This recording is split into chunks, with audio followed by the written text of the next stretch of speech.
Hello everyone, welcome to my channel. I hope everyone is having a wonderful day. Before starting the video, please hit the subscribe. Now this start video. Elimination Chamber 2025 was the final WWE Premium Live event on the road to WrestleMania 41, setting the stage for the grandest spectacle in sports entertainment. While the event delivered some memorable moments, including the returns of Randy Orton and Jade Cargill, it also left fans questioning several creative decisions. From predictable swerves to missed opportunities, here are 5 of the biggest mistakes WWE made at Elimination Chamber 2025.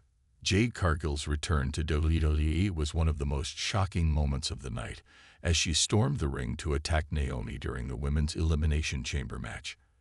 However, the swerve itself felt predictable and lacked the impact it could have had.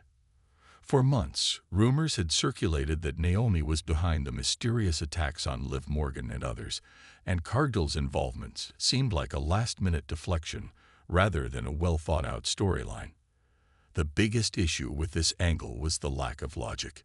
Bianca Belair, who has been teaming with Naomi for months, was seemingly unaware of Cargill's suspicions. If Cargill knew Naomi was the attacker, why didn't she reveal this information earlier?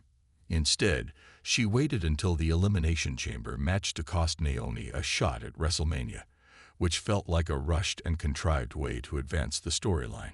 This decision not only undermined Naomi's character, but also made Cargill's return less impactful than it could have been. Bianca Belair's victory in the Women's Elimination Chamber match was a testament to her resilience and athleticism, but it also raised questions about the booking of the women's division. Belair entered the match visibly shaken after witnessing Naomi's brutal attack by Jade Cargill. Despite her emotional state, she managed to dominate the match and secure her spot at WrestleMania. While Belair's victory solidified her as one of WWE's top stars, it inadvertently belittled the rest of the women's division. Competitors like Liv Morgan, Raquel Rodriguez, and Shotzi Blackheart were portrayed as secondary to Belair's storyline, with little focus on their individual motivations or character development. This lack of depth made the match feel more like a vehicle for Belair's dominance rather than a showcase of the women's division as a whole. Moreover, the decision to have Belair overcome such emotional turmoil so easily undermined the stakes of the match. If she was truly rattled, it would have been more compelling to see her struggle and barely scrape by, adding layers to her character and making her victory feel earned rather than inevitable. One of the most glaring issues with Elimination Chamber 2025 was the noticeable lack of star power. While the event featured marquee names like The Rock, John Cena, CM Punk, and Seth Rollins, many other top stars were conspicuously absent. Roman Reigns, the reigning undisputed WWE Universal Champion, was nowhere to be seen, leaving a void in the show's main event scene. Similarly, Royal Rumble winners Jey Uso and Charlotte Flair were absent, despite their victories guaranteeing them title shots at WrestleMania. The absence of these stars made the event feel less significant, especially considering it was the final stop before WrestleMania.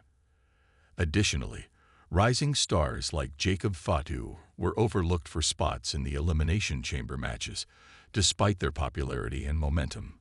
Fatu, in particular, has been one of WWE's most talked-about talents in recent months, and his exclusion felt like a missed opportunity to elevate him further.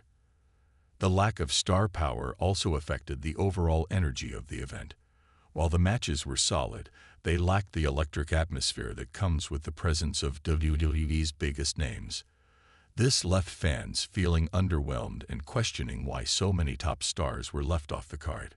Drew McIntyre has been one of WWE's most consistent and reliable performers over the past year, making his early elimination from the Men's Elimination Chamber match all the more baffling. McIntyre was eliminated first after a quick roll-up by Damian Priest, a decision that felt like a disservice to his character and recent storyline momentum. Leading up to the event, there were rumors that McIntyre could win the match, especially with The Rock's return shaking up WrestleMania plans. However, his early exit squashed any hopes of a McIntyre resurgence, and left fans wondering what the purpose of his involvement was. McIntyre's elimination not only diminished his credibility, but also made the match feel less competitive, as one of its most formidable competitors was taken out so early. This decision also highlighted a recurring issue in WWE's booking: the tendency to underutilize established stars in favor of pushing newer talent. While it's important to build up rising stars, doing so at the expense of someone like McIntyre feels counterproductive and leaves fans frustrated. Randy Orton's return at Elimination Chamber was one of the most anticipated moments of the night, but the timing of his appearance left much to be desired.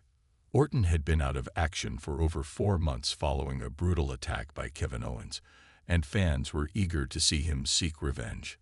However, WWE chose to have Orton wait until the very end of Owens' unsanctioned match against Sami Zayn to make his presence known. This decision undermined the emotional impact of Orton's return. Throughout the match, Owens brutalized Zayn, leaving him battered and bloodied. Orton had the perfect opportunity to intervene and save Zayn, adding an element of surprise and excitement to the match. Instead, he waited until the match was over and Owens was gloating on the outside to strike. This made Orton's return feel less like a heroic save and more like an afterthought. The late return also raised questions about Orton's motivations. If he was so eager to get revenge on Owens, why didn't he step in earlier? This lack of logic made the moment feel contrived and robbed it of the emotional weight it could have had. Elimination Chamber 2025 had its share of highs and lows, but the mistakes listed above overshadowed some of the event's brighter moments. From predictable swerves to missed opportunities, WWE's creative decisions left fans questioning the direction of several storylines. As the road to WrestleMania continues, the company must address these issues to ensure that the show of shows lives up to its lofty expectations. With 6 weeks left until WrestleMania 41, WWE has time to course correct and deliver a memorable event, but only if they learn from the mistakes made at Elimination Chamber.